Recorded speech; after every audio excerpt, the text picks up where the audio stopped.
नमस्कार दोस्तों, मेरा नाम है निखिल और आज मैं आप लोगों के लिए शू डॉग का दूसरा भाग लेके आ गया हूँ। आप लोगों के बहुत सारे कमेंट आए, तो चलिए शुरू करते हैं दूसरा भाग। क्रिसमस के आसपास जूतों के पहुंचने का नोटिस आया। मुझे ठीक से याद नहीं है, लेकिन 1964 के पहले सप्ताह में मैं पानी के पास वाले वेयर हाउस तक गया होऊंगा।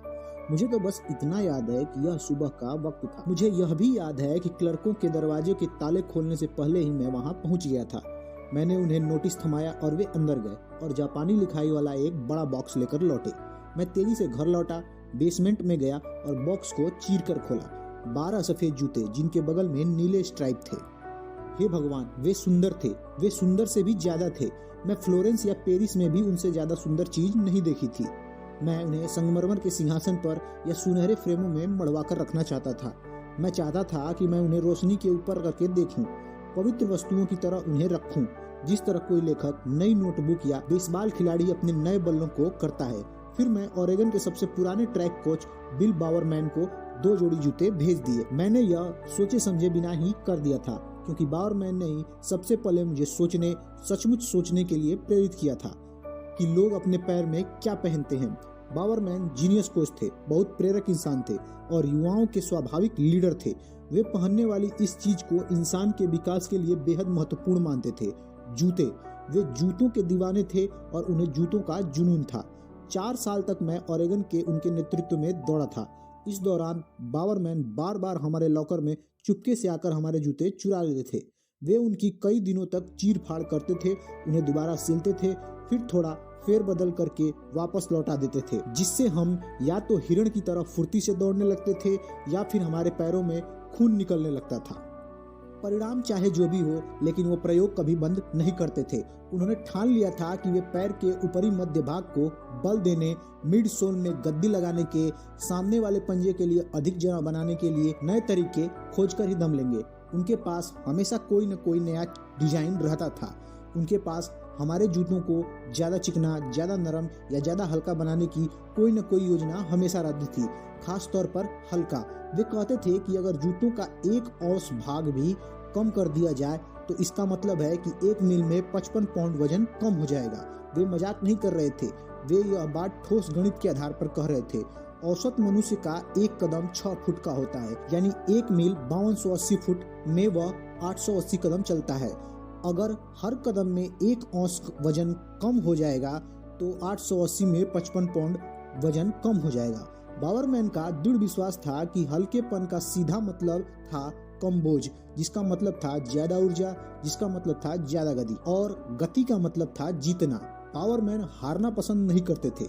मुझे यह गुण उन्हीं से आया है, इसलिए हल्कापन उनका सतत लक्ष्य था। लक्ष्य के बजाय इसे जुनून कहना ज्यादा उपयुक्त होगा। हल्केपन की खोज में वे कोई भी चीज आजमाने को तैयार रहते थे। जानवर, सब्जी, खनिज, कोई भी सामग्री उपयुक्त थी, यदि इससे उस समय के सामान्य जूतों का चमड़ा बेहतर बन सके। कई बार इसका मतलब होता था कंगारू लेदर, कई बार कॉड मछली। जब तक आपने कॉड मछली के बने जूते पहनने वाले संसार के सबसे तेज धावकों के खिलाफ प्रतिस्पर्धा नहीं की हो, तब तक आपका जीवन व्यर्थ है। ट्रैक टीम में हम 4-5 लोग थे जो बावरमैन के पैर चिकित्सा के बलि के बकरे थे, लेकिन मैं उनका सबसे प्रिय बकरा था। मेरे पैरों में ऐसी खास बात थी जो उन्हें बहुत अच्छी लगती थी, मेरे कदमों के बारे में कोई चीज। इसके अलावा उनका प्रयोग अगर गड़बड़ा जाए और मेरे पैर में कोई अस्थायी समस्या हो जाए तो किसी को कोई खास परेशानी नहीं होती। मुझ में गलती की काफी आशंका थी।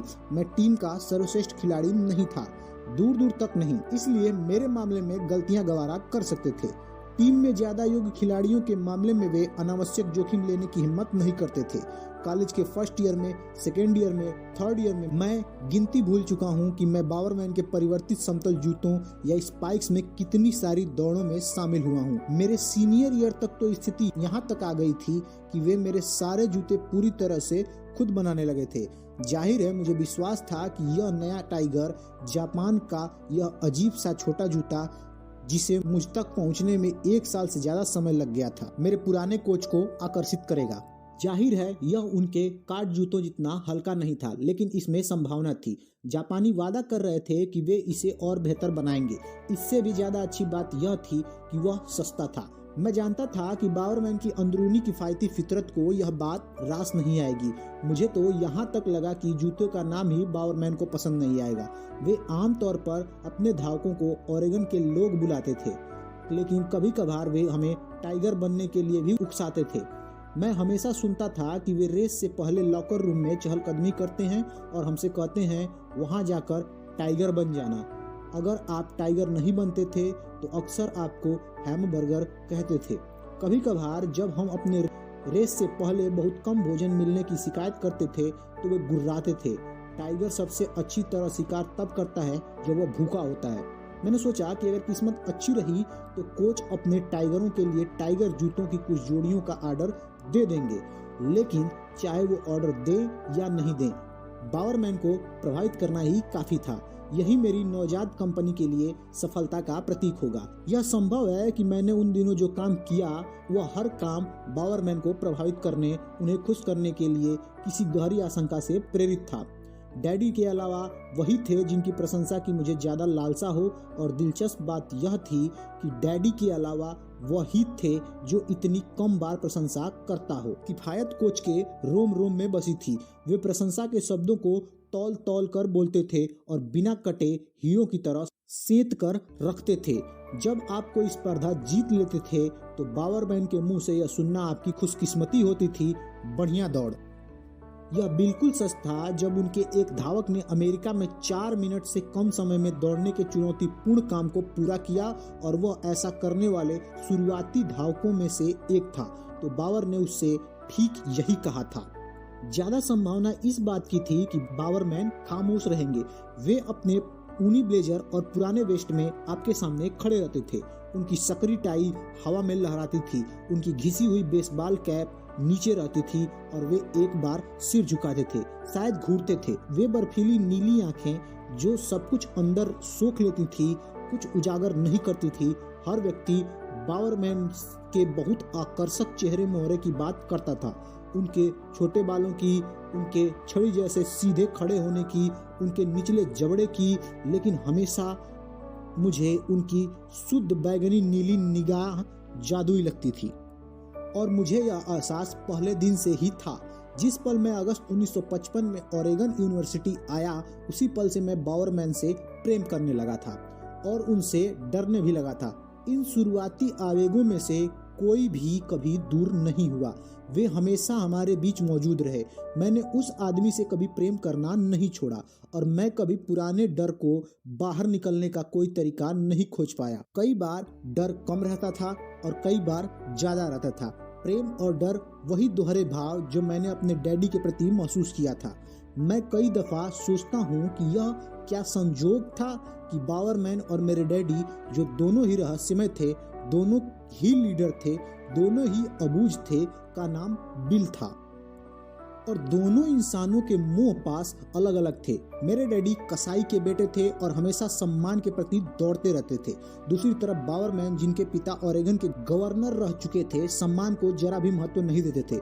वे उन श्रेष्ठ पद प्रदर्शकों के पोते भी थे जो ओरेगन पथ की पूरी लंबाई चलकर आए थे। जब वे रुके तो उन्होंने पूर्वी ओरेगन में एक छोटे से कस्बे की स्थापना की जिसे उन्होंने फॉसिल नाम दिया। बावरमैन ने अपने शुरुआती दिन वहीं गुजारे और बलपूर्वक तरीके से वहां लौटे। उनके दिमाग का एक हिस्सा हमेशा फॉसिल में रहता था, जो अजीब बात थी क्योंकि उनके भीतर भी कोई चीज स्पष्ट रूप से फॉसिल यानी जीवाश्म जैसी थी।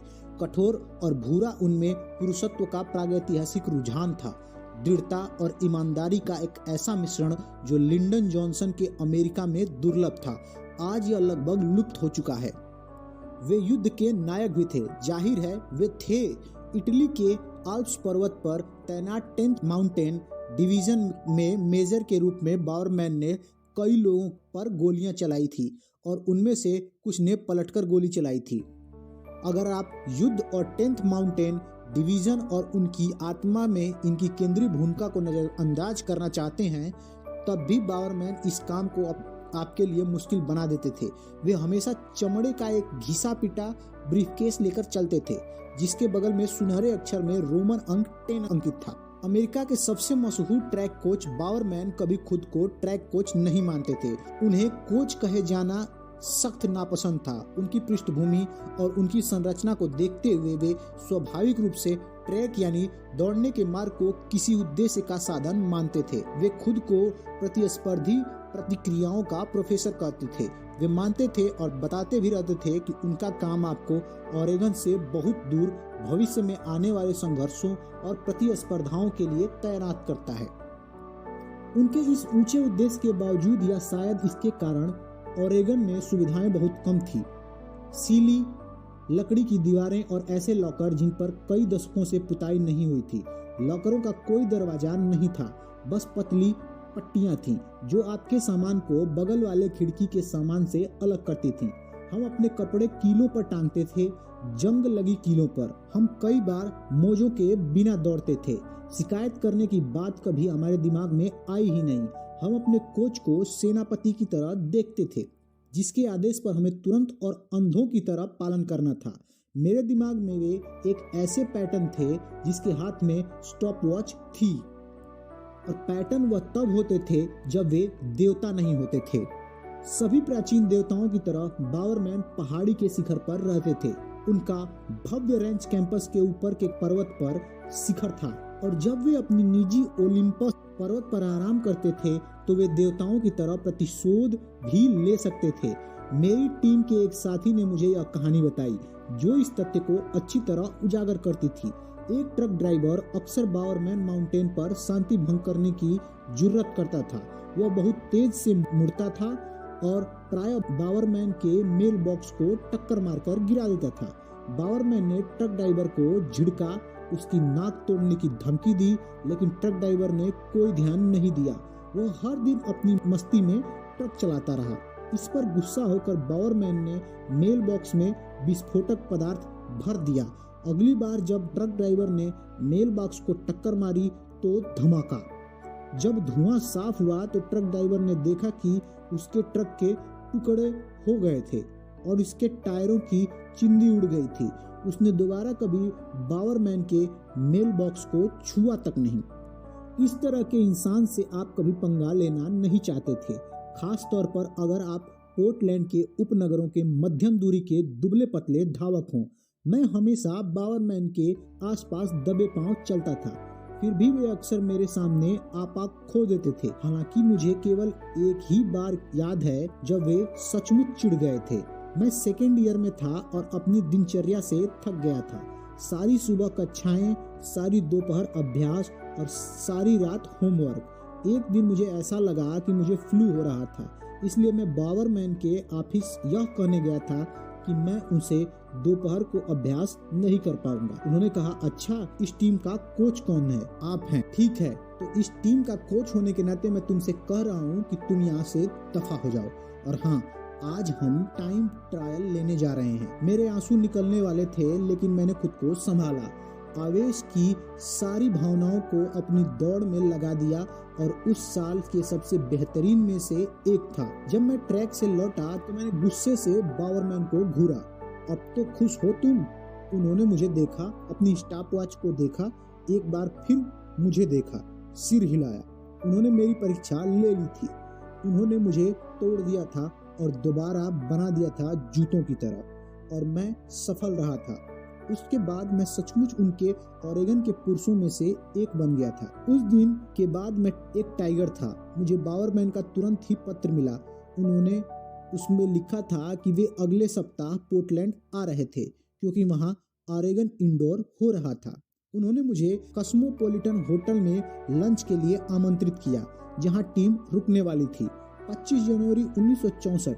मैं बुरी तरह घबरा रहा था जब वेट्रेस ने हमारी टेबल दिखाई। मुझे याद है बावरमैन ने हैमबर्गर का ऑर्डर दिया था और मैंने भर्राई आवाज में कहा था, मेरे लिए भी यही। हमने कुछ मिनट तक सारी जानकारी आदान प्रदान किया। मैंने बावरमैन को संसार की अपनी सैर के बारे में बताया। कोबे, जॉर्डन, नाइकी का मंदिर। बावरमैन की खास रुचि मेरे इटली के भ्रमण में थी, जिसे मौत के साथ भिड़ंत के बावजूद वे प्रेम से याद करते थे। आखिरकार वे मुद्दे की बात पर आए। वे जापानी जूते। उन्होंने कहा, वे काफी अच्छे हैं। इस सौदे में मुझे शामिल करना कैसा रहेगा? मैंने उनकी तरफ देखा। सौदे में? वे क्या कह रहे थे यह सुनने और समझने में मुझे एक पल का समय लग गया। वे अपनी टीम के लिए 1 दर्जन टाइगर ही खरीदना चाहते थे। वे मेरे साझेदार बनना चाहते थे। अगर ईश्वर आकाशवाणी करता और मेरे साझेदार बनना चाहता तब मैं इतना हैरान नहीं होता। मैं हकलाया, मैं बुदबुदाया और मैंने हाँ कर दी। मैंने अपना हाथ आगे बढ़ाया लेकिन फिर मैंने इसे खींच लिया। मैंने पूछा, आपके दिमाग में किस तरह की साझेदारी है? मैं ईश्वर के साथ सौदेबाजी करने की जुर्रत कर रहा था। मुझे अपने हौसले पर यकीन नहीं हुआ, ना ही बावरमैन को हुआ। वे हतप्रभ दिख रहे थे। वे बोले, आधा आधा। देखिए, आपको आधा पैसा लाना होगा, जाहिर है। मैं सोचता हूँ कि पहला ऑर्डर $1000 का होगा, आपका आधा हिस्सा $500 होगा। मैं तैयार हूँ। जब वेट्रेस ने 2 हैमबर्गरों का बिल लाकर दिया तो हमने उसे भी बांट लिया, आधा आधा।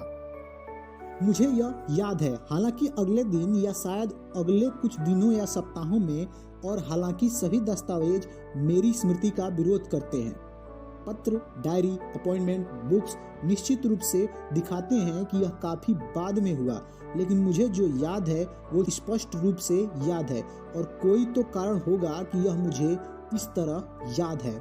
जब हम रेस्तरां से उस दिन लौटे तो मैं बावरमैन को उनकी बेसबॉल कैप पहनते हुए देख सकता था।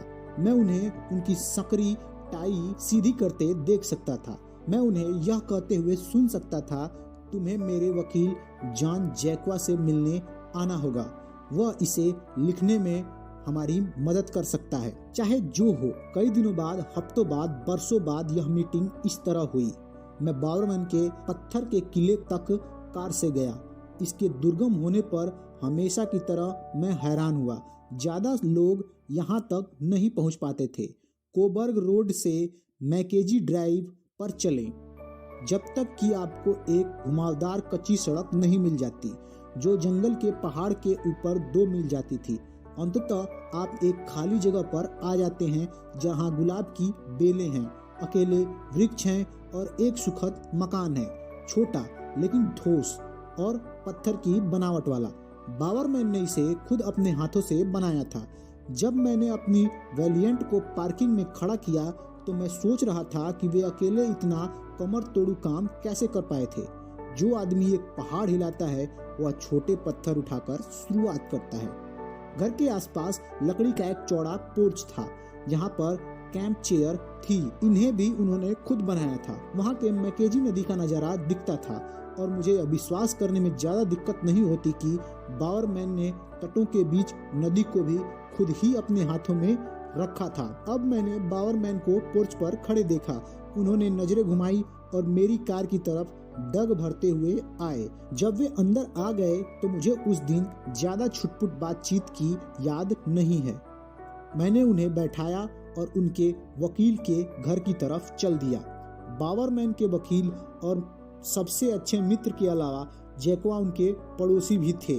वे बावरमैन के पहाड़ की तलहटी में 1500 एकड़ के मालिक थे, जो मैकेजी के बहुत महंगी घाटी की जमीन थी। वहां कार चलाते समय मैं कल्पना नहीं कर सकता था कि यह मेरे लिए कैसा अच्छा हो सकता है।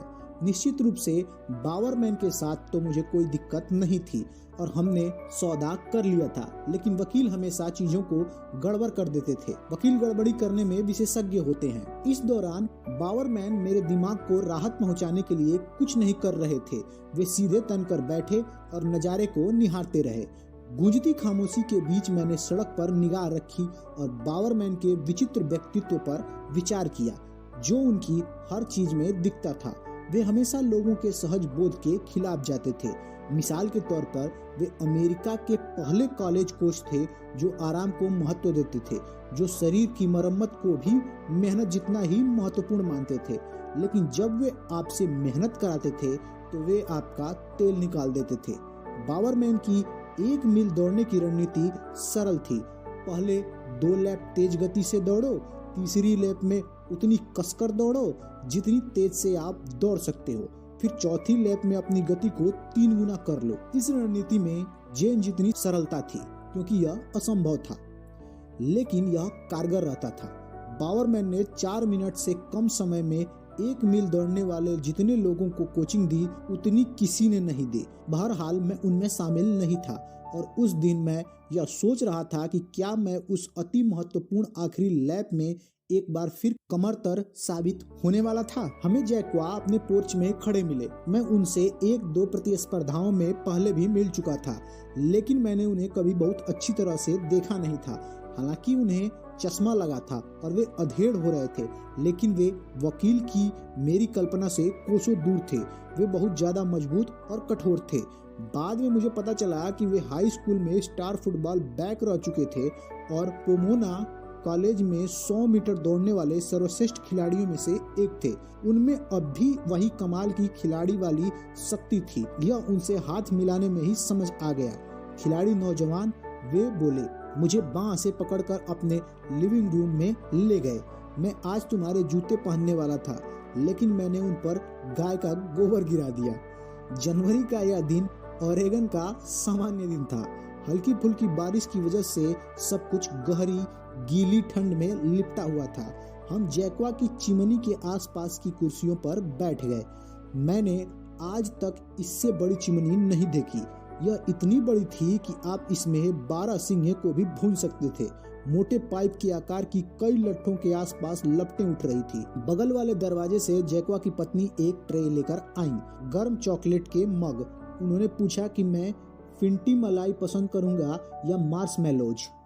कुछ नहीं धन्यवाद मैडम। मेरी आवाज सामान्य से 2 सुर ऊंची थी। उन्होंने अपना सिर घुमाया और मुझे तरस भरे चॉकलेट लेना चाहूंगा।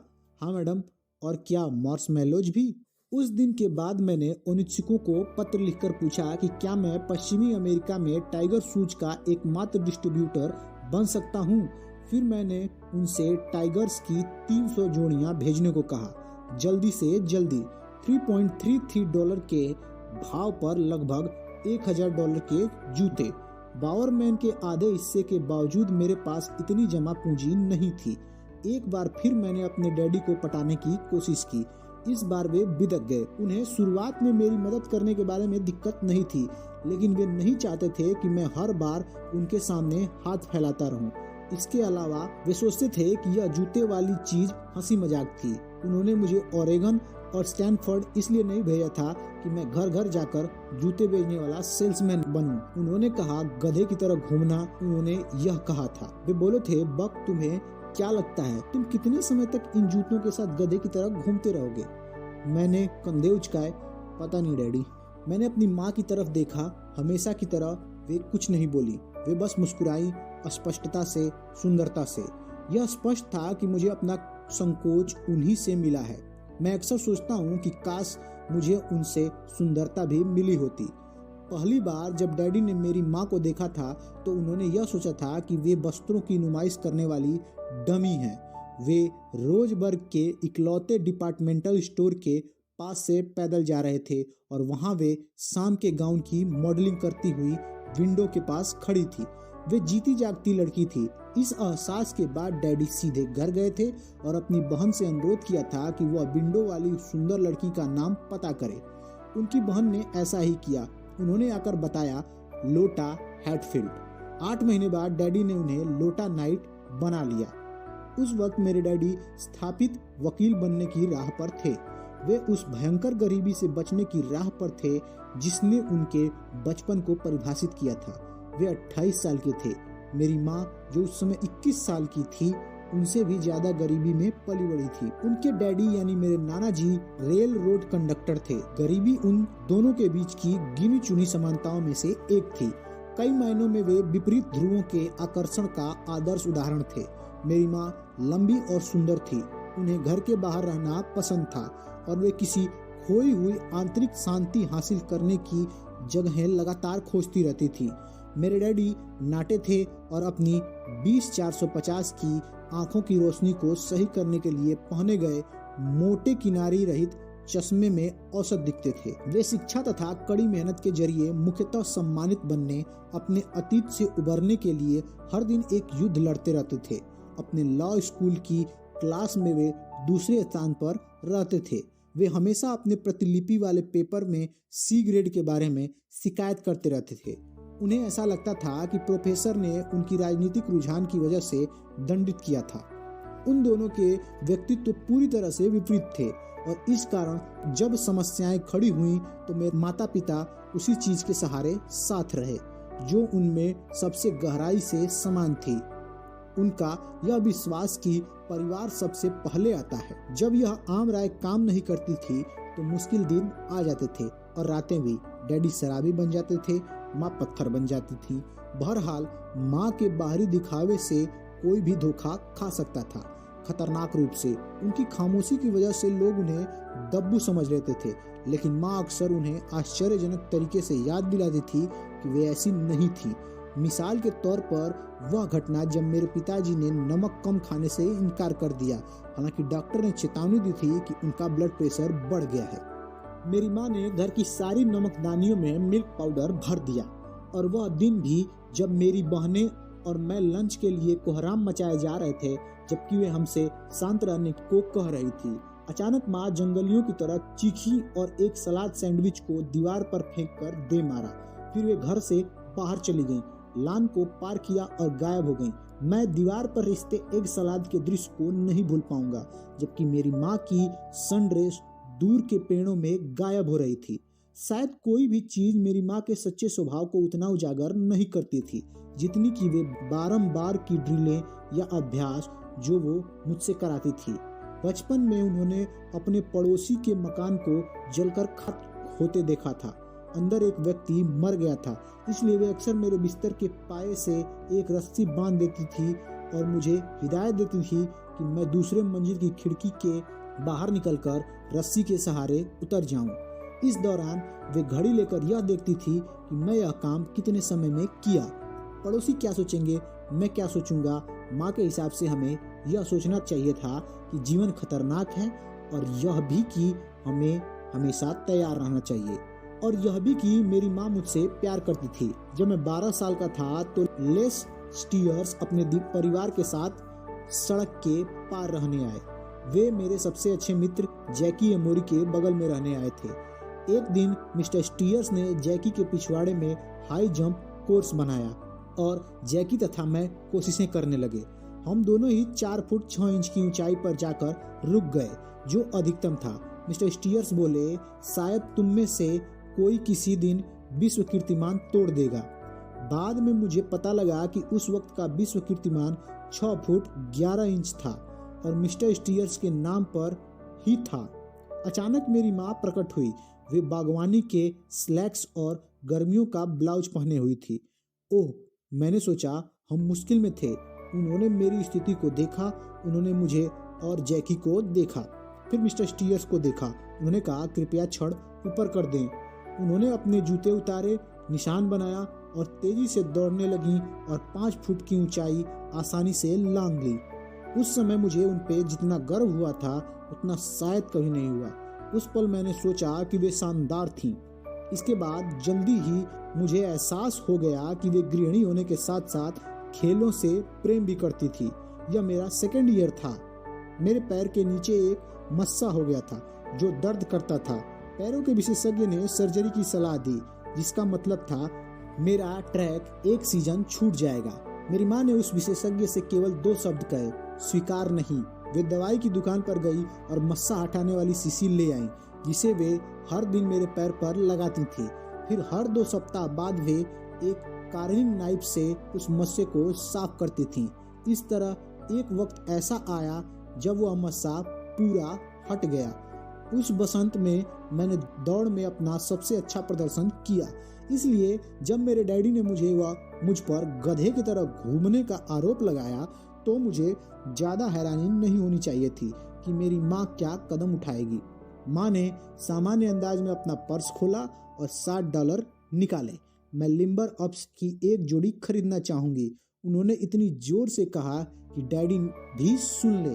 क्या माँ डैडी को नीचा दिखा रही थी, या अपने इकलौते बेटे के प्रति वफादारी दिखा रही थी, या खेलों के प्रति प्रेम दिखा रही थी? मुझे नहीं पता, लेकिन उससे कोई फर्क नहीं पड़ता था। मैं हमेशा इस बात से खुश होता था कि वे 6 नंबर के जापानी रेस सूट पहनकर स्टोव या किचन सिंक के पास खड़ी होती थी। डिनर पकाती थी या बर्तन धोती थी। डैडी ने मुझे $1000 उधार दे दिए, शायद इसलिए क्योंकि वे माँ से पंगा नहीं लेना चाहते थे। इस बार जूते तुरंत ही आ गए। अप्रैल 1964। मैंने एक ट्रक किराए पर लिया, उसे वेयर हाउस तक ले गया और कस्टम क्लर्क ने 10 विशाल कार्टन थमा दिए। एक बार फिर मैं तेजी से घर आया, कार्टनों को बेसमेंट में ले गया, उन्हें फाड़कर खोला। हर कार्टन में 30 जोड़ी टाइगर्स थे और हर जोड़ी सेलोफेन में लिपटी हुई थी।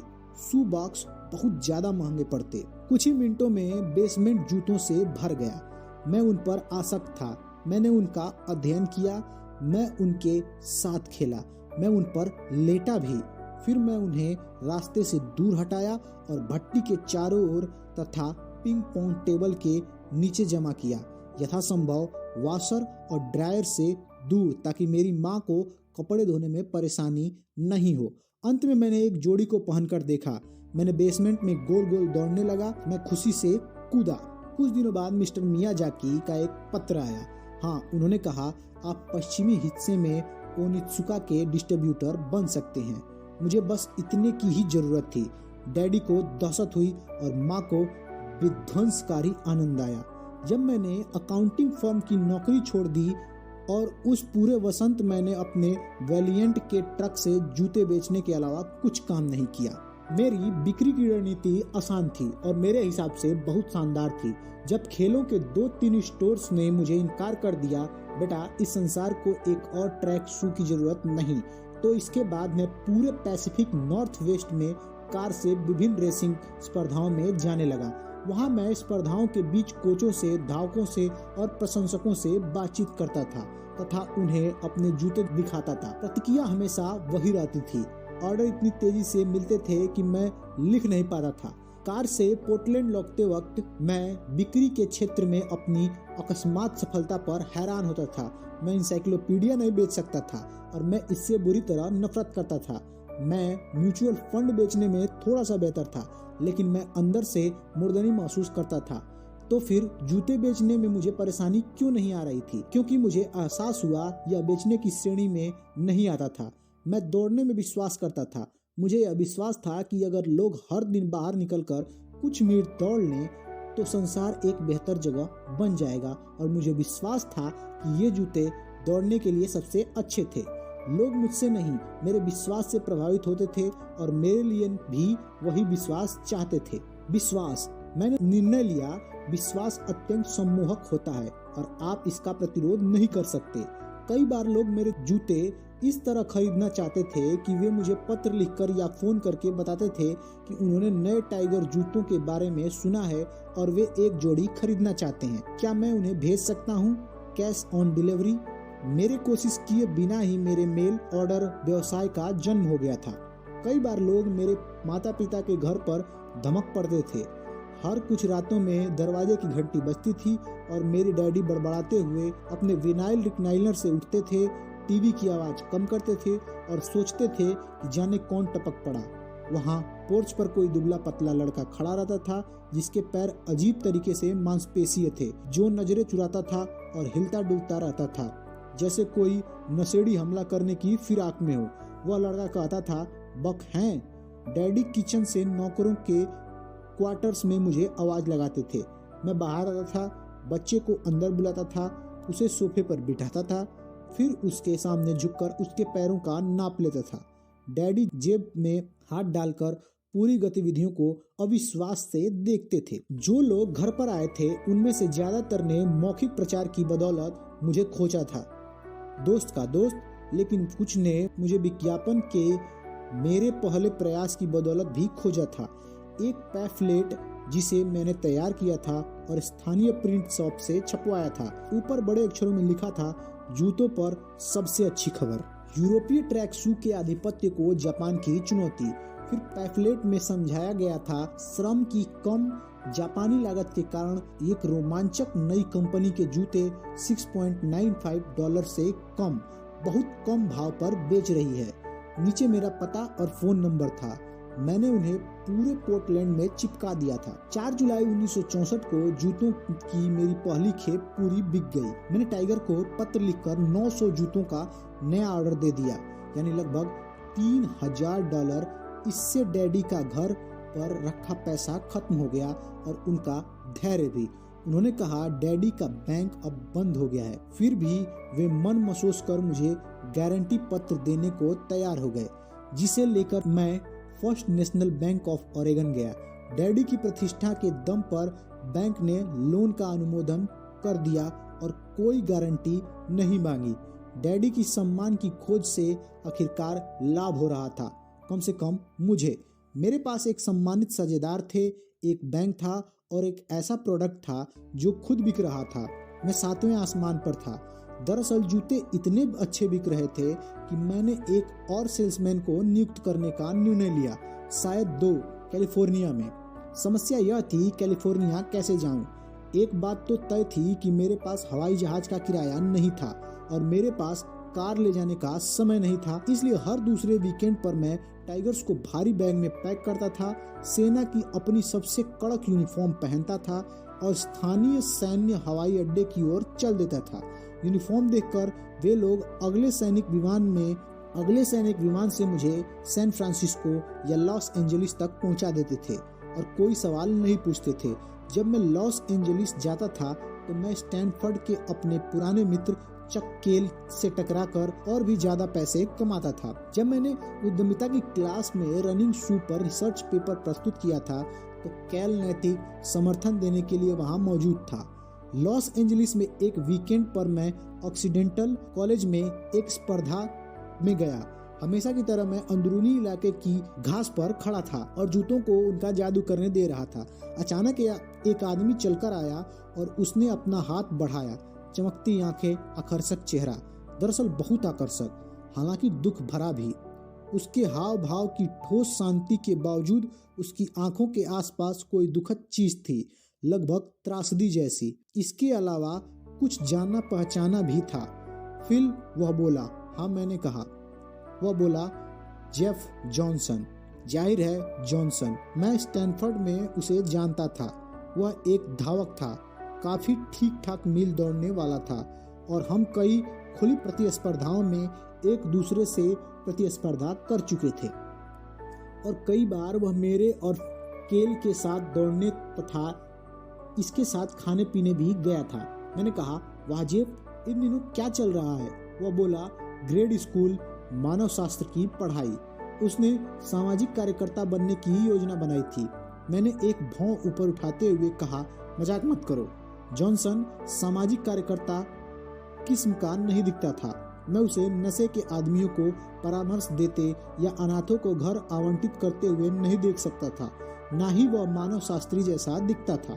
मैं यह कल्पना भी नहीं कर सकता था कि वह न्यू गिनी में नरभक्षियों से बातचीत कर रहा है या एनासाजी कैंप साइट्स को टूथब्रश से खोज रहा है तथा बकरी कुई लेड़ियों के बीच बर्तनों के टुकड़े खोज रहा है। लेकिन जॉनसन ने कहा कि वह चाकरी या नीरस काम वह केवल दिन में करता है। वीकेंड पर वह अपने दिल की आवाज पर काम कर रहा था और जूते बेच रहा था। नहीं, मैंने कहा। वह बोला, एडिडास। मैंने कहा, एडिडास को छोड़ दो, तुम्हें मेरे लिए काम करना चाहिए। ये नए जापानी रेस शू बेचने में मेरी मदद करो। मैंने उसे एक टाइगर जूता थमाया, जापान की अपनी यात्रा के बारे में बताया और ओनित्सुका के साथ मेरी मीटिंग के बारे में भी बताया। उसने जूते को मोड़ा और सोल की जांच की। उसने कहा, काफी अच्छा है। उसकी दिलचस्पी तो थी, लेकिन उसने इनकार कर दिया। उसने कहा, मेरी अभी शादी हो रही है, मुझे नहीं लगता कि मैं इस वक्त एक नया काम हाथ में ले सकता हूँ। मैंने उसकी अस्वीकृति दिल पर नहीं ली। महीनों बाद जाकर मैंने नहीं शब्द सुना था। जीवन अच्छा था, जीवन भव्य था। मेरी एक तरह की गर्लफ्रेंड भी थी, हालांकि मेरे पास उसके लिए ज्यादा समय नहीं था। मैं खुश था, शायद उतना खुश जितना मैं कभी नहीं रहा था। और खुशी खतरनाक हो सकती है, यह इंद्रियों को कुंद कर देती है। इसलिए मैं उस भयंकर पत्र के लिए तैयार नहीं था। यह पूर्व के किसी पिछड़े हुए कस्बे के हाई स्कूल के कुश्ती कोच का था, जो लॉन्ग आइलैंड पर किसी छोटे नगर का था जिसे वैली स्ट्रीम या मैसापेका या मैनहैसेट कहते थे। मुझे इसे 2 बार पढ़ना पड़ा, तब कहीं जाकर यह मुझे समझ आया। कोच ने दावा किया था कि वह जापान से अभी अभी लौटा है, जहां वह ओनित्सुका के शीर्ष अधिकारियों के साथ मिलकर आया है और उन्होंने उसे एकमात्र अमेरिकी डिस्ट्रीब्यूटर बनाया है। चूंकि उसने सुना था कि मैं टाइगर जूते बेच रहा हूं, इसलिए मैं गैर कानूनी काम कर रहा हूं और मुझे आदेश दिया कि मैं यह काम छोड़ दूं। टूटे हुए दिल से मैंने अपने कजिन डग हाउसर को फोन लगाया। वह स्टैनफोर्ड लॉ स्कूल से पढ़ाई पूरी कर चुका था और अब वह शहर की एक सम्मानित फर्म में काम कर रहा था। मैंने उसे कहा कि वह इस मिस्टर मैनहैसेट को टटोले और उसके बारे में ज़्यादा से ज़्यादा जानकारी हासिल करके उसे एक पत्र लिखे। कजिन हाउसर ने पूछा, उस पत्र में क्या लिखूं? मैंने कहा कि ब्लू रिबन के साथ हस्तक्षेप करने की किसी तरह की कोशिश से त्वरित कानूनी परिणाम होंगे। अभी मेरे व्यवसाय को 2 महीने ही हुए थे। मैं कानूनी युद्ध में उलझ गया था। खुद को खुश कहने की हिमाकत करने की सजा मिल गई थी। फिर मैंने बैठकर ओनित्सुका को उतावलेपन में एक पत्र लिखा।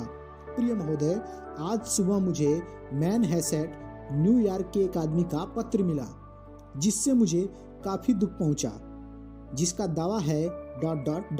मैं प्रतिक्रिया का इंतजार करता रहा और करता रहा। मैंने दोबारा पत्र लिखा, कुछ नहीं हुआ। कजिन हाउसर ने पाया कि मिस्टर मैनहैसेट मशहूर हस्ती थे। हाई स्कूल के कुश्ती कोच बनने से पहले वे एक मॉडल थे, मूल मार्लबरो मॉडलों में से एक। सुंदर, मैंने सोचा, बस इसी की तो मुझे जरूरत थी, किसी मशहूर अमेरिकी काउबॉय से कुश्ती करने की। मैं एक गहरे त्रास में चला गया। मैं इतना चिड़चिड़ा हो गया, मेरे साथ रहना इतना बुरा हो गया कि मेरी गर्लफ्रेंड मुझे छोड़कर चली गई।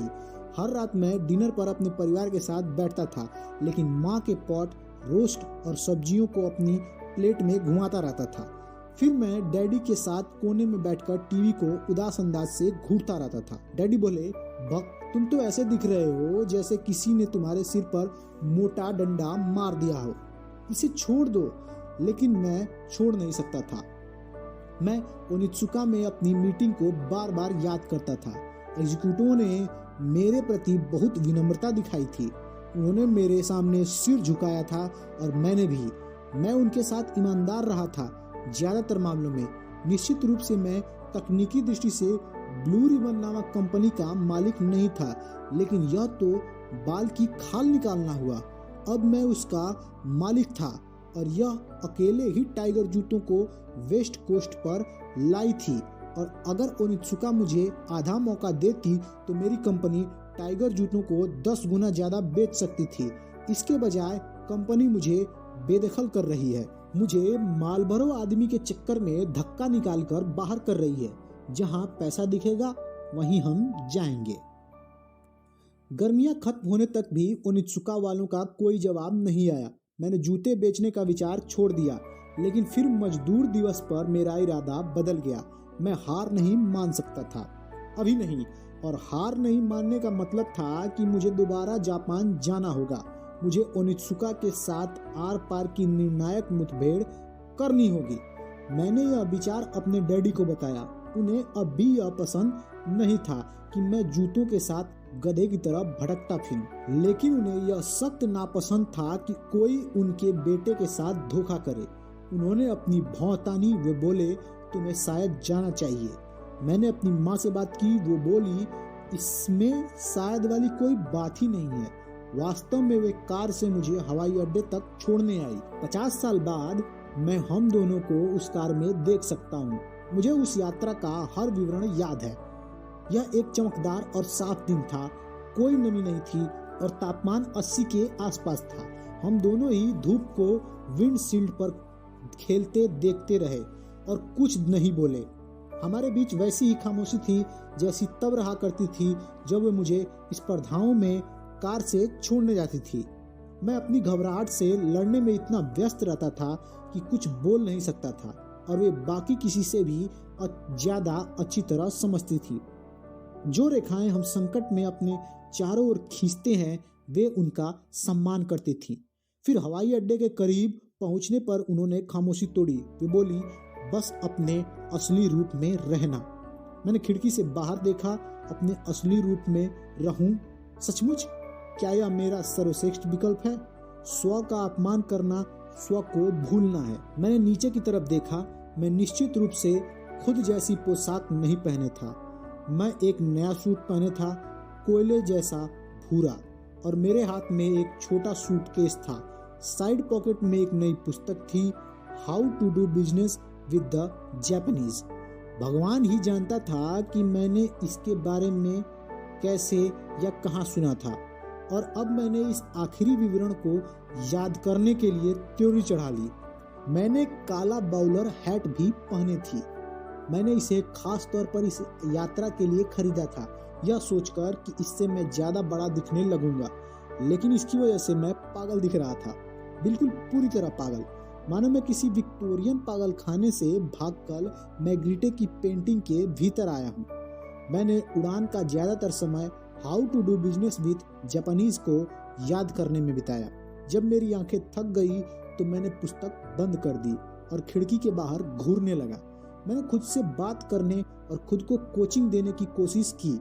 मैंने खुद को बताया कि मुझे आहत भावनाओं को दरकिनार करना होगा, अन्याय के सारे विचारों को अलग रखना होगा, क्योंकि अगर मैंने ऐसा किया तो मैं भावनाओं में बह जाऊंगा और स्पष्टता से नहीं सोच पाऊंगा। भावना घातक होगी। मुझे शांत रहने की जरूरत है। मैंने ओरेगन में अपने दौड़ने के करियर में के बारे में दोबारा सोचा। मैं अपने से बेहतर, ज्यादा तेज, ज्यादा शारीरिक प्रतिभा के धनी लोगों के साथ और उनके खिलाफ प्रतिस्पर्धा कर चुका था। इन लोगों में कई भावी ओलंपिक खिलाड़ी भी शामिल थे, लेकिन फिर भी मैंने खुद को यह दुखद तथ्य भूलने के लिए प्रशिक्षित किया था। लोग सहजता से यह मान लेते हैं कि प्रतिस्पर्धा हमेशा अच्छी होती है, कि यह हमेशा लोगों के सर्वश्रेष्ठ रूप को बाहर निकालती है, लेकिन यह केवल उन्हीं लोगों के बारे में सच होता है जो प्रतिस्पर्धा को भूल सकते हो। मैंने अपने दौड़ने के करियर के अनुभवों से यह सीखा था कि प्रतिस्पर्धा करने की कला दरअसल भूलने की कला होती है, और मैंने अब खुद को यह सत्य याद दिलाया। आपको अपनी सीमाओं को भूलना होगा। आपको अपनी आशंकाओं को, अपने दर्द, अपने अतीत को भूलना होगा। आपको उस अंदरूनी आवाज को भूलना होगा जो चीख रही है, गिड़गिड़ा रही है, अब एक और कदम नहीं। और जब इसे भूलना संभव नहीं हो तो आपको इसके साथ सौदेबाजी करनी होगी। मैंने उन सभी दौड़ों के बारे में सोचा जिसमें मेरा दिमाग एक चीज चाहता था और मेरा शरीर दूसरी चीज चाहता था। उन गोल चक्करों के बारे में जिनमें मुझे अपने शरीर को बताना पड़ा, हाँ तुम्हारी बात में दम है, लेकिन हमें इसी तरह का दम लगाकर दौड़ना होगा। उस आवाज के साथ मैंने बहुत बार तर्क किया था, लेकिन फिर भी यह योग्यता मुझमें स्वाभाविक नहीं थी और मुझे यह डर लग रहा था मेरा अभ्यास छूट गया है।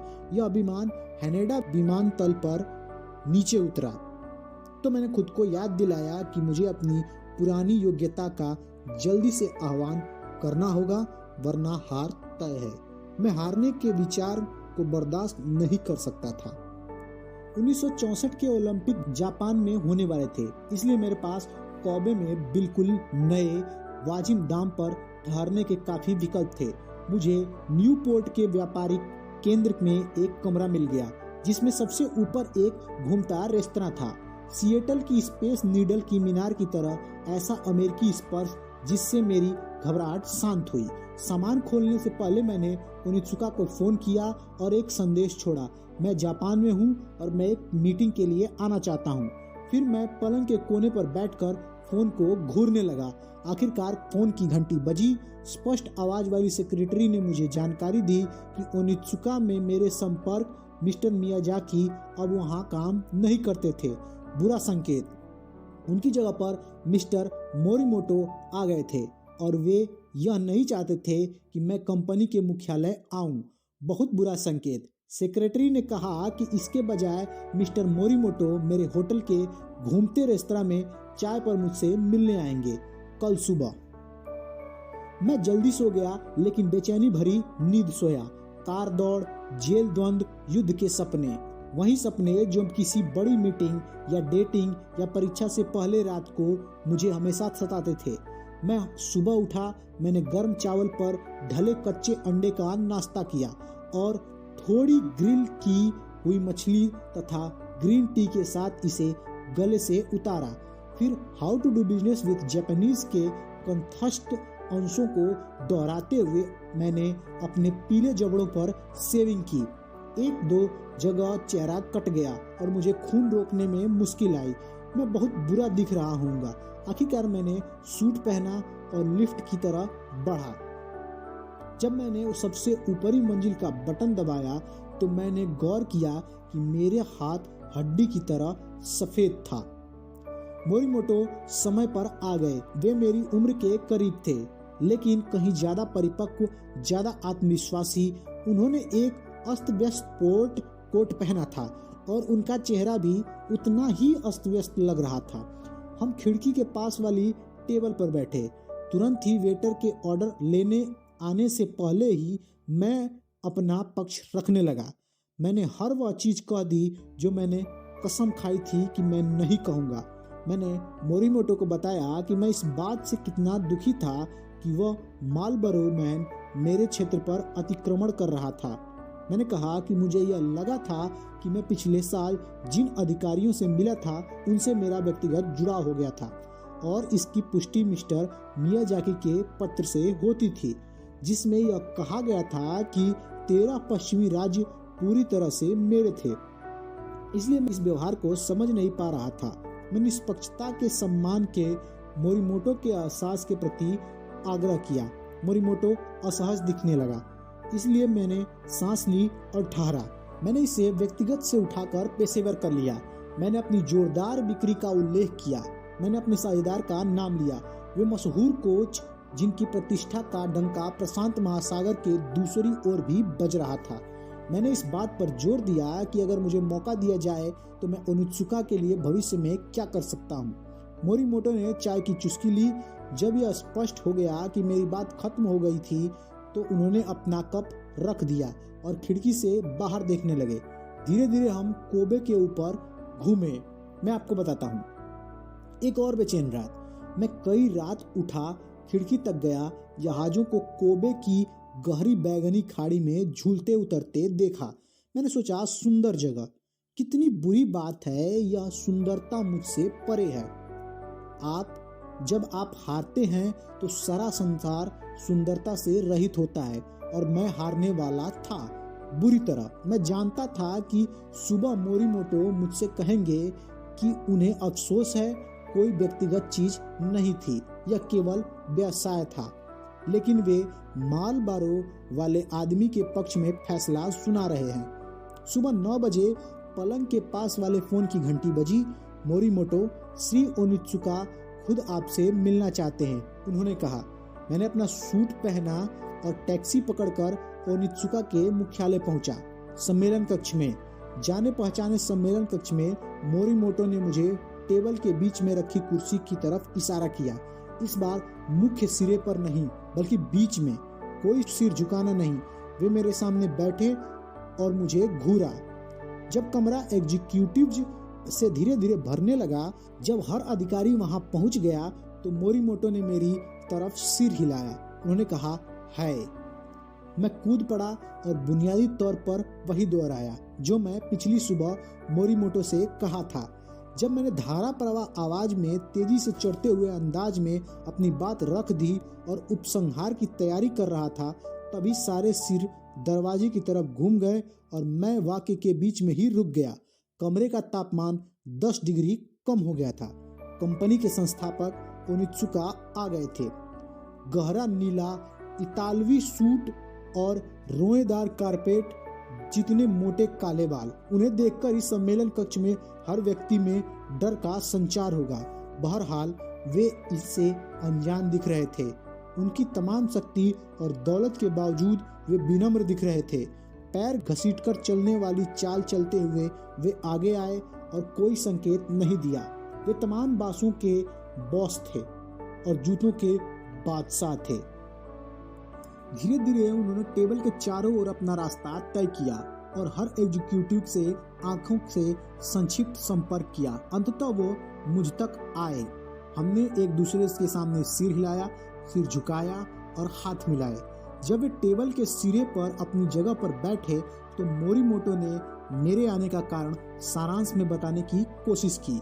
मिस्टर ओनित्सुका ने हाथ हिलाकर मोरिमोटो को रोक दिया। बिना किसी प्रस्तावना के वे एक लंबे जोशीले एकालाप में जुट गए। उन्होंने कहा, कुछ समय पहले उन्होंने एक स्वप्न देखा था, भविष्य का एक अद्भुत स्वप्न। स्वप्न यह था कि संसार का हर व्यक्ति सारे समय स्पोर्ट्स शू पहने रहता है। उन्होंने कहा, मैं जानता हूं कि वह दिन आ गया है। वे रुके, टेबल पर बैठे हर व्यक्ति की ओर यह देखना चाहा कि वो लोग बात जानते हैं या नहीं। उनकी निगाह मुझ पर ठहर गई। वे मुस्कुराए, मैं मुस्कुराया। उन्होंने 2 बार पलकें झपकाई। आपको देखकर मुझे खुद की जवानी याद आ जाती है, तब मैं ऐसा ही था, उन्होंने धीरे से कहा। उन्होंने मेरी आंखों में घूरा। 1 सेकेंड, 2, फिर उन्होंने अपनी निगाह मोरिमोटो पर डाली। यह 13 पश्चिमी राज्यों के बारे में है, उन्होंने कहा। मोरिमोटो ने कहा, हाँ। ओनित्सुका बोले, उन्होंने अपनी निगाह सिकोड़कर नीचे की तरफ देखा। ऐसा लग रहा था जैसे वे ध्यान लगा रहे हो। एक बार फिर उन्होंने मेरी तरफ देखा। वे बोले, हाँ ठीक है, आपको पश्चिमी राज दिए। उन्होंने कहा, मालबरो वाला आदमी आप अपने कुश्ती के जूते देश भर में बेच सकता है, लेकिन वह अपने दौड़ने वाले जूतों की बिक्री ईस्ट कोस्ट तक ही सीमित रखेगा। मिस्टर ओनित्सुका खुद उस मालबरो मर्द को पत्र लिखेंगे और उसे इस निर्णय की जानकारी देंगे। वे उठे, मैं उठा, हर व्यक्ति उठा। हम सब ने सिर झुकाया। वे सम्मेलन कक्ष के बाहर चले गए। सम्मेलन कक्ष में मौजूद हर व्यक्ति ने सांस छोड़ी। मोरिमोटो ने कहा, तो निर्णय हो गया। उसने कहा, 1 साल के लिए, फिर इस विषय पर दोबारा बातचीत होगी। मैंने मोरिमोटो को धन्यवाद दिया और उसे आश्वस्त किया कि ओनित्सुका को इस बात पर अफसोस नहीं होगा कि उन्होंने मुझ पर विश्वास किया। मैं टेबल पर चारों ओर गया और हर एक से हाथ मिलाया, सिर झुकाया, और जब मैं मोरिमोटो तक पहुंचा तो मैंने अपने हाथ की पकड़ थोड़ी ज़्यादा मजबूत कर ली। फिर मैं साइड रूम में एक सेक्रेटरी के पीछे गया, जहां मैंने कुछ अनुबंधों पर हस्ताक्षर किए और $3500 के जूतों की भारी ऑर्डर दे दिया। मैं अपने होटल तक दौड़ता हुआ गया। आधी दूर तक पहुंचने के बाद मैं उछलने लगा और किसी नर्तकी की तरह हवा में कूदा। मैं एक रेलिंग पर रुका और खाड़ी को निहारने लगा। इसकी सुंदरता अब मेरे सामने पूरी तरह से स्पष्ट थी। मैंने नाव को तेज हवा में तैरते देखा और यह निर्णय लिया कि मैं भी एक नाव किराए पर लूंगा। मैं अंदरूनी समुद्र पर नाव की सवारी करूंगा। 1 घंटे बाद मैं एक नाव के अगले हिस्से में खड़ा था। मेरे बाल हवा में उड़ रहे थे। मैं सूर्यास्त में नौकायन कर रहा था और अपने बारे में काफी अच्छा महसूस कर रहा था। अगले दिन मैं टोक्यो जाने वाली ट्रेन में सवार हो गया। आखिरकार अब चढ़ाई चढ़कर बादलों के बीच पहुंचने का समय आ गया था। सारी गाइड बुकों में यह सलाह दी गई थी कि माउंट फूजी पर रात में चढ़ना चाहिए। उन्होंने कहा, सही चढ़ाई वह है जब शिखर से सूर्योदय देखा जाए। इसलिए मैं शाम के धुंधलके में पहाड़ के मुहाने पर पहुंच गया। दिन उमसदार था, लेकिन हवा ठंडी होने लगी थी, जबकि मैं बरमूडा शॉर्ट्स, टी शर्ट और टाइगर्स में था। ठंड बढ़ने की वजह से मैंने अपने निर्णय पर दोबारा विचार किया। मैंने पहाड़ से उतरते एक आदमी को देखा जो रबर कोट पहने था। मैंने उसे रोका और उसके कोट के बदले $3 की पेशकश की। उसने मुझे देखा, कोट को देखा, फिर हाँ में सिर हिला दिया। मैं पूरे जापान में सफल सौदेबाजी कर रहा था। रात होने पर सैकड़ों निवासी और पर्यटक पहाड़ पर चढ़ने लगे। मैंने गौर किया कि वे सभी लकड़ी की लंबी छड़ी लेकर चढ़ाई कर रहे थे, जिसमें टन टन घंटियां बजती थी। मैंने एक बुजुर्ग ब्रिटिश जोड़े को देखा और उनसे इस छड़ी के बारे में पूछा। महिला ने कहा, ये बुरी आत्माओं को दूर भगाती हैं। मैंने पूछा, तो इस पहाड़ पर बुरी आत्माएं रहती हैं? शायद। मैंने भी एक छड़ी खरीद ली। फिर मैंने एक राह किनारे बने एक स्टैंड पर जमा लोगों को देखा जो सूखी घास से बने जूते खरीद रहे थे। ब्रिटिश महिला ने बताया कि फूजी एक सक्रिय ज्वालामुखी था और इसकी राख से बने जूतों के बर्बाद होने की गारंटी थी, इसलिए इस पर चढ़ने वाले लोग घास से बने जूते पहनते थे जिन्हें इस्तेमाल करने के बाद फेंका जा सकता था। मैंने सैंडल खरीद लिया। मेरी जेब तो ढीली हो गई थी, लेकिन अब मैं सही पोशाक में आ गया था और अब मैं चढ़ने के लिए पूरी तरह तैयार था। मेरी गाइड बुक के अनुसार माउंट फूजी के नीचे आने के तो कई रास्ते थे, लेकिन ऊपर चढ़ने का केवल एक ही रास्ता था। मैंने सोचा यह तो जीवन का सबक है। ऊपर चढ़ने वाले मार्ग पर कई भाषाओं में साइन बोर्ड लगे थे कि शिखर से पहले 9 पड़ाव आएंगे जहां भोजन और आराम करने की जगह मिलेगी। बहरहाल 2 घंटों के भीतर मैं कई बार स्टेशन 3 के पास से गुजरा। क्या जापानी अलग तरीके से गिनती गिनते हैं? दहशत में मैंने सोचा कि कहीं ऐसा तो नहीं कि 13 पश्चिमी राज्यों का मतलब दरअसल 3 राज्य ही हो। स्टेशन 7 पर रुककर मैंने जापानी बियर तथा 1 कप नूडल्स खरीदे। डिनर खाते समय मैं एक और जोड़ी से बातचीत करने लगा। वे अमेरिकी थे, मुझसे छोटे मुझे लगा। विद्यार्थी होंगे। युवक किसी महंगी पारंपरिक यूनिवर्सिटी का विद्यार्थी था जिसने मूर्खतापूर्ण कपड़े पहन रखे थे, गोल्फ स्लैक्स और टेनिस शर्ट और कपड़े का बेल्ट वह ईस्टर अंडे के सभी रंग दिखा रहा था। दूसरी तरफ पोशाक के मामले में युवती पूरी तरह से विद्रोही थी। फटी जीन्स, फीकी टी शर्ट, काले बाल। उसकी आंखें भूरी काली थी, एक्सप्रेसो के छोटे कपों की तरह। दोनों ही चढ़ाई के मारे पसीना पसीना हो रहे थे। मैंने कंधे उचकाए और कहा कि मैं ओरेगन में रेसिंग करता था। युवक ने त्योरी चढ़ाकर कहा, आधे मील से ज्यादा की दौड़। उसकी गर्लफ्रेंड ने कहा, वाह। हमने अपनी बियर खत्म की और एक साथ चढ़ने लगे। उसका नाम सारा था। वो मैरीलैंड से आई थी। उसने कहा, घोड़ों का देश। मैंने सोचा, अमीरों का देश। वो घुड़सवारी करके और घोड़ों को कुदाते तथा दिखाते हुए बड़ी हुई थी और अब भी अपना काफी समय जीन और घोड़ों को की प्रदर्शनी में बिताती थी। वो अपने प्रिय घोड़े के बारे में इस तरह बात कर रही थी मानो वे उसके सबसे करीबी दोस्त हों। मैंने उसके परिवार के बारे में पूछा। डैडी एक कैंडी बार कंपनी के मालिक हैं, उसने कहा। जब उसने कंपनी का जिक्र किया तो मैं हंस दिया। मैंने उसके परिवार के कई कैंडी बार खाए थे, कई बार तो दौड़ से पहले। उसने कहा, कंपनी की स्थापना उसके दादाजी ने की थी। हालांकि उसने जल्दी ही यह भी जोड़ दिया कि पैसे में उसकी कोई रुचि नहीं है। मैंने देखा कि उसके बॉयफ्रेंड की थ्योरी एक बार फिर चढ़ गई थी। वह कनेक्टिकट कॉलेज फॉर विमेन में दर्शन शास्त्र का अध्ययन कर रही थी। उसने क्षमा प्रार्थी अंदाज में कहा, कॉलेज ज्यादा अच्छा नहीं है। वह पढ़ने के लिए स्मिथ जाना चाहती थी जहां उसकी बहन सीनियर थी, लेकिन उसे दाखिला नहीं मिल पाया था। मैंने कहा कि ऐसा लगता है कि आप अभी उस अस्वीकृति से उबर नहीं पाई हैं। सही समझे, वह बोली। अस्वीकृति झेलना कभी आसान नहीं होता। मैंने कहा, आप यह दोबारा बोल सकते हो। उसकी आवाज अजीब थी। वह कुछ शब्दों का अजीब तरीके से उच्चारण करती थी और मैं यह निर्णय नहीं ले पाया कि यह मैरीलैंड का लहजा था या भाषा का दोष। जो भी हो, यह प्यार करने लायक था। उसने पूछा कि मैं किस कारण जापान आया था। मैंने स्पष्ट किया कि मैं अपनी जूता कंपनी को बचाने आया था। आपकी कंपनी? उसने हैरानी से पूछा। स्पष्ट रूप से वह अपने परिवार के लोगों के बारे में सोच रही थी। वह कंपनियों के संस्थापकों और उद्यमिता के कप्तानों के बारे में सोच रही थी। उद्यमी? हाँ। उसने पूछा, आपने इसे बचा लिया? मैंने कहा, मैंने बचा लिया। वह बोली, अमेरिका के सारे लड़के बिजनेस स्कूल जा रहे हैं और इसके बाद वे सभी बैंकर बनने की योजना बना रहे हैं। उसने अपनी आंखें गोल गोल घुमाई और आगे कहा, हर कोई यही करता है। कितना बोरिंग है। मैंने कहा, बोरियत से मुझे डर लगता है। वाह, ऐसा इसलिए क्योंकि आप विद्रोही हो। मैं चढ़ते चढ़ते रुक गया और मैंने अपनी छड़ी जमीन में गड़ा दी। मैं और विद्रोही। जब हम शिखर के करीब पहुंचे तो रास्ता संकरा हो गया। मैंने जिक्र किया, इससे मुझे वह पगडंडी याद आई है जिस पर मैं हिमालय में चढ़ा था। सारा और उसका बॉयफ्रेंड मुझे घूरने लगे। हिमालय? अब वह सचमुच प्रभावित हो चुकी थी और वह दरअसल बिजक गया था। जब शिखर धीरे धीरे दिखने लगा तो चढ़ाई पेचीदा और चक्कर घिन्नी बन गई। उसने मेरा हाथ पकड़ लिया। जापानियों में एक कहावत है।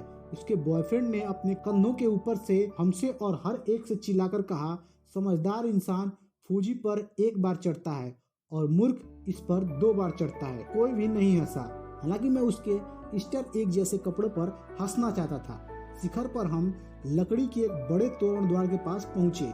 हम इसके करीब बैठे और इंतजार करने लगे। काफी अंधेरा तो नहीं था, काफी रोशनी भी नहीं थी। फिर सूरज क्षितिज के ऊपर आया।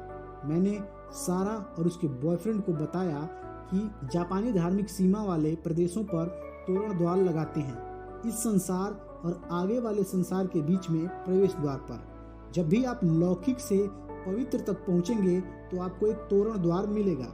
सारा को यह सब पसंद आया। मैंने उसे बताया कि जैन गुरुओं का विश्वास था कि पहाड़ प्रभावित होते हैं, लेकिन हम अपनी सीमित इंद्रियों से हमेशा उस प्रवाह को अनुभूत नहीं कर सकते। और सचमुच उस पल हमें ऐसा महसूस हो रहा था मानो फूजी प्रवाहित हो रहा था, मानो हम संसार के पार ले जाने वाली एक लहर पर सवार थे। ऊपर चढ़ने के विपरीत नीचे उतरने में कोई मेहनत नहीं लगी और समय भी नहीं लगा।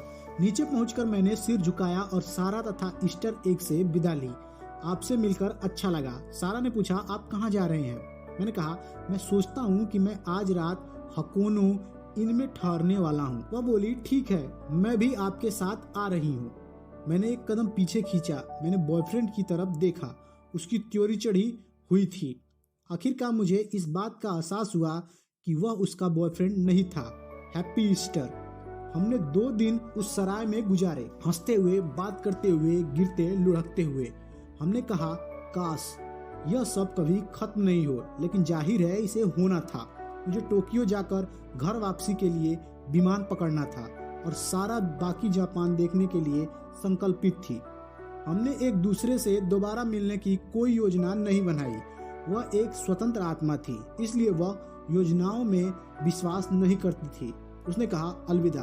मैंने कहा, हमीजे मासाई, आपसे मिलना प्यारा रहा। विमान पर चढ़ने के कुछ घंटे पहले मैं अमेरिकन एक्सप्रेस के ऑफिस में रुका। मैं जानता था कि कभी न कभी वह भी वहाँ कैंडी बार वाले लोगों के पैसे लेने आएगी। मैंने उसके लिए एक चिट्ठी छोड़ दी। पोर्टलैंड ईस्ट कोस्ट पहुँचने वाले रास्ते में है, क्यों न एक मुलाकात हो जाए। घर लौटने पर मैंने पहली रात को ही अपने परिवार को यह शुभ समाचार दे दिया कि मैं एक लड़की से मिला था। फिर मैंने उन्हें एक और शुभ समाचार सुनाया। मैंने अपनी कंपनी को बचा लिया। मैं मुड़ा और मैंने अपनी जुड़वा बहनों की तरफ कसकर देखा। वे अपना आधा दिन फोन के पास उकड़ू बैठी रहती थी और पहली घंटी बजते ही उस पर टूट पड़ती थी। उसका नाम सारा है, मैंने कहा, इसलिए अगर वह फोन करे तो मेहरबानी करके अच्छे से बात करना। कई सप्ताह बाद जब मैं इधर उधर के काम करने के बाद घर लौटा तो वह लिविंग रूम में मेरी माँ और बहनों के साथ बैठी थी। उसने कहा, सरप्राइज। उसे मेरा संदेश मिल गया था और उसने मेरा प्रस्ताव स्वीकार करने का निर्णय लिया। उसने हवाई अड्डे से फोन किया था और मेरी बहन जोयन ने फोन उठाया था तथा यह दिखा दिया था कि बहनें कितनी अच्छी होती हैं। वह तुरंत कार चलाकर हवाई अड्डे गई थी और सारा को ले आई थी। मैं हंसा। हम गले मिले अजीब तरीके से। मेरी माँ और बहन देख रही थी। मैंने कहा, चलो टहलने चलते हैं। मैंने उसे नौकरों के कमरे से एक जैकेट लाकर दी और हम पास वाले हरे भरे पार्क में हल्की बारिश में टहलने लगे। उसने दूर से माउंट हुड देखा और सहमत हुए कि यह आश्चर्यजनक रूप से फूजी जैसा दिखता है, जिससे हम दोनों अपनी यादों में खो गए। मैंने पूछा कि वह कहाँ ठहरी थी। उसने कहा, बुद्धू लड़के। दूसरी बार उसने खुद को मेरा मेहमान बना लिया था। 2 सप्ताह तक वह मेरे माता पिता के गेस्ट रूम में रही, परिवार की तरह। मैं सोचने लगा था कि वह किसी दिन परिवार का हिस्सा बन भी सकती है। मैंने अविश्वास को देखा जब उसने सम्मोहन से दूर रहने वाले नाइट परिवार पर अपना जादू किया। मेरी संरक्षणात्मक बहनें, मेरी संकोची माँ, मेरे तासा डैडी, कोई भी सारा की टक्कर का नहीं था। खास तौर पर मेरे डैडी। जब वह उनसे हाथ मिलाती थी तो वह उसके अंदर की किसी कठोर चीज को पिघला देती थी। शायद यह कैंडी बार वाले लोगों और उनके अमीर मित्रों के बीच बड़े होने के कारण था। उसमें उस तरह का आत्मविश्वास था जो आपको जीवन में 1-2 बार ही देखने को मिलता है। वह निश्चित रूप से मेरी एकमात्र परिचित थी जो सामान्य बातचीत में देव पैली और हरमन हेस को एक साथ ला सकती थी। वो उन दोनों की दीवानी थी, लेकिन खास तौर पर हेस की। वह किसी दिन उन पर एक पुस्तक लिखने वाली थी। उसने एक रात डिनर के दौरान कहा, वह वैसा ही है जैसा हेस ने कहा। खुशी क्या का मामला नहीं है, खुशी तो कैसे का मामला है। नाइट परिवार ने अपना पॉट रोस्ट चबाया और दूध पिया। डैडी ने कहा, बहुत रोचक। मैंने सारा को ब्लू रिबन के विश्वव्यापी मुख्यालय में ले गया जो बेसमेंट में था और उसे पूरे कामकाज का तरीका दिखाया। मैंने उसे लिम्बर अप की एक जोड़ी दी।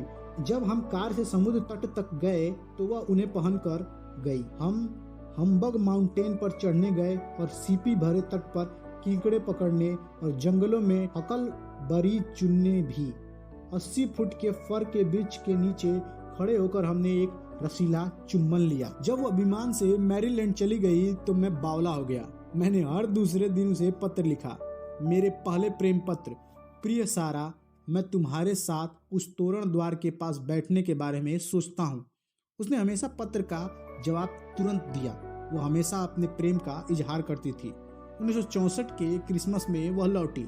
इस बार मैं उसे हवाई अड्डे लेने गया। घर आते समय उसने मुझे बताया कि उसके विमान पर चढ़ने से पहले एक भयंकर झमेला हो गया था। उसके मम्मी डैडी ने उसे आने से मना कर दिया था। उन्हें मैं पसंद नहीं था। उसने कहा, मेरे डैडी चिल्ला रहे थे। मैंने पूछा, वे क्या चिल्ला रहे थे? उसने उनकी आवाज की नकल की, तुम माउंट फूजी पर किसी ऐसे इंसान से नहीं मिल सकती जो जीवन में कुछ बनने वाला हो। मैं चूक गया। मैं जानता था कि मेरे खिलाफ कई बातें की जा सकती थी, लेकिन मुझे यह एहसास नहीं था कि माउंट फूजी पर चढ़ना भी उसमें से एक था। क्या माउंट फूजी पर चढ़ना इतना बुरा था? मैंने पूछा, तो फिर तुम आई कैसे? मेरा भाई। उसने सुबह सुबह मुझे घर से निकाला और हवाई अड्डे तक छोड़ने आया। मैं सोच रहा था कि क्या वह सचमुच मुझसे प्यार करती है या फिर मुझे विद्रोह करने के अवसर के रूप में देखती है। दिन में जब मैं ब्लू रिबन में काम करने में व्यस्त रहता था तो सारा मेरी माँ के साथ उठती बैठती थी। रात को वह और मैं डिनर व ड्रिंक्स के लिए व्यापार केंद्र जाते थे। वीकेंड पर हम माउंट हुड पर स्कीइंग करते थे। जब उसके घर लौटने का समय आया तो मैं एक बार फिर बौरा गया। प्रिय सारा, मुझे तुम्हारी याद आती है। मैं तुमसे प्यार करता हूँ। उसने मेरे पत्रों का जवाब दिया। उसे भी मेरी याद आती थी। वह भी मुझसे प्यार करती थी। फिर जाड़ों की बारिश के साथ उसके पत्रों में थोड़ी ठंडक आने लगी। वे कम भावुक थे, या मुझे ऐसा लग रहा था। मैंने खुद को समझाया, शायद यह सिर्फ मेरी कल्पना थी, लेकिन मुझे पता करना था। मैंने उसे फोन किया। यह मेरी कल्पना नहीं थी। उसने कहा कि इस पर काफी सोच विचार किया था और उसे पक्का नहीं था कि हम एक दूसरे के लिए सही थे। उसे पक्का नहीं था कि मैं उसके हिसाब से पर्याप्त सोफिस्टिकेटेड था। सोफिस्टिकेटेड शब्द ही था जिसका उसने इस्तेमाल किया था। इसके पहले कि मैं विरोध कर पाऊं, इसके पहले कि मैं अनुनय विनय कर पाऊं, उसने फोन काट दिया। मैंने एक कागज लिया और उस पर एक लंबा पत्र टाइप किया जिसमें उससे पुनर्विचार करने का आग्रह किया। उसने तुरंत पत्र लिख दिया। उसका जवाब था नहीं। जूतों का नया शिपमेंट ओनित्सुका में आ गया। मैं ऐसी स्थिति में था कि मुझे उसकी कोई परवाह नहीं थी। मैंने कई सप्ताह कोहरे में गुजारे। मैं बेसमेंट में छिपा रहा। मैं नौकरों के कमरों में छिपा रहा। मैं अपने बिस्तर पर लेटा रहा। मैं अपने जीते हुए ब्लू रिबन को घूरता रहा। हालांकि मैंने उन्हें बताया नहीं, लेकिन मेरे परिवार वाले जान गए। उन्होंने विवरण नहीं पूछे। उन्हें उनकी जरूरत नहीं थी या वे उन्हें जानना नहीं चाहते थे, सिवाय मेरी बहन जीन के। जब मैं एक दिन बाहर गया था तो वह मेरे कमरे में आई। उसे मेरी डेस्क में सारा के पत्र मिल गए। जब मैं घर लौटा और बेसमेंट में नीचे गया तो जीन मेरे पास आई। वह मेरे पास फर्श पर बैठी और बोली कि उसने सारे पत्र सावधानी से पढ़े थे, जिनमें अंतिम अस्वीकृति वाला पत्र भी शामिल था। मैं नजरें चुराने लगा। जीन ने कहा, तुम उसके बिना ज्यादा अच्छे हो। मेरी आंखों में आंसू भर आए। मैं धन्यवाद में सिर हिलाया। मुझे पता नहीं था कि क्या कहूँ, इसलिए मैंने जीन से पूछा कि क्या वह ब्लू रिबन के लिए पार्ट टाइम काम करना पसंद करेगी। मैं काफी पिछड़ गया था और मुझे निश्चित रूप से मदद की जरूरत थी। मैंने भर्राए गले से कहा, क्योंकि डॉक में तुम्हारी इतनी रुचि है, इसलिए शायद तुम सेक्रेटरी का थोड़ा काम कर सकती हो। $1.5 प्रति घंटा। वो हंसी और इस तरह मेरी बहन ब्लू रिबन की पहली कर्मचारी बन गई। 1965 साल के शुरू में ही मुझे जेफ जॉनसन का पत्र मिला। एक्सीडेंटल में हमारी अप्रत्याशित मुलाकात के बाद मैंने उन्हें एक जोड़ी टाइगर जूते उपहार में दिए थे। इस पत्र में उसने मुझे बताया कि उसने उन्हें आजमाया था और उन्हें पहनकर दौड़ने गया था। उसने कहा कि वे उसे पसंद आए थे, बहुत ज्यादा पसंद आए थे, और उसे ही नहीं दूसरों को भी पसंद आए थे। लोगों ने उसे सड़क पर रोका था और उसके पैरों की तरफ इशारा करके पूछा था कि वे इतने अच्छे जूते कहाँ खरीद सकते हैं। जॉनसन से जब मैं पहली बार मिला था उसके बाद बहुत कुछ हो चुका था। उसकी शादी हो चुकी थी, उसको बच्चा भी होने वाला था। इस कारण वह सामाजिक कार्यकर्ता के काम के अलावा पार्ट टाइम काम करके पैसे कमाने के तरीके खोज रहा था और उसे टाइगर जूते में एडिडास से ज्यादा संभावना दिख रही थी। मैंने उसके पत्र का जवाब दिया और यह प्रस्ताव रखा कि कमीशन सेल्समैन बन जाए। इसका मतलब था कि वह जो भी रेसिंग शू बेचेगा उसके लिए मैं उसे $1.75 दूंगा और हर स्पाइक जूते के लिए $2। मैं पार्ट टाइम बिक्री प्रतिनिधियों का समूह बना रहा था और उन्हें भी मैं इतना ही कमीशन दे रहा था। उसने तुरंत पत्र का जवाब दिया और मेरे पत्र को स्वीकार कर लिया और फिर उसने पत्रों का सिलसिला जो शुरू हुआ तो इसने रुकने का नाम नहीं लिया। इसके विपरीत पत्रों की संख्या दिनों दिन बढ़ती गई, लंबाई में भी और संख्या में भी। पहले वे 2 पन्नों के होते थे, फिर 4, फिर 8।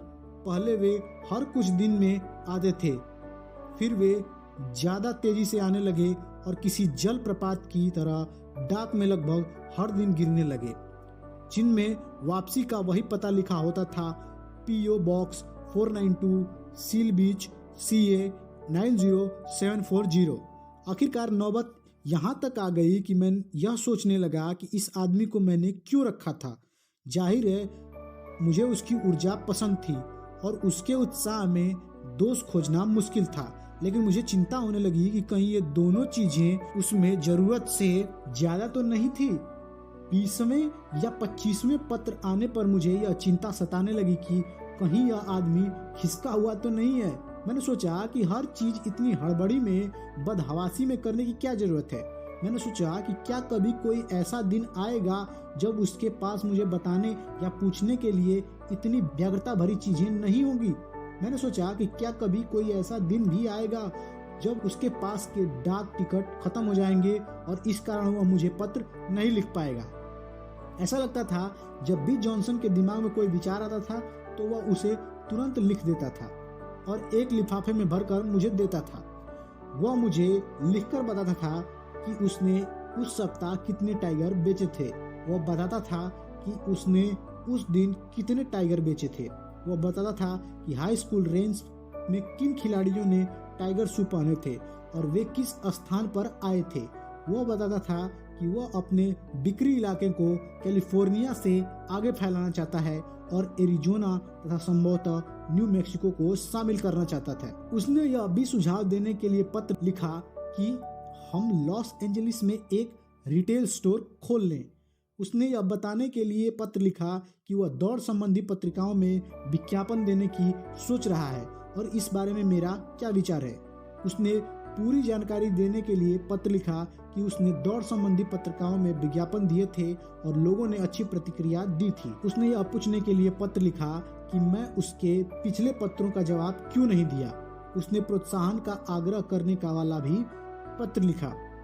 उसने यह शिकायत करने के लिए पत्र लिखा कि मैंने प्रोत्साहन के उसके पिछले आग्रह पर प्रतिक्रिया नहीं की थी। मैं हमेशा खुद को अंतरात्मा वाला पत्र लेखक मानता था। मैंने संसार की सैर के दौरान असंख्य पत्र और पोस्ट कार्ड घर भेजे थे।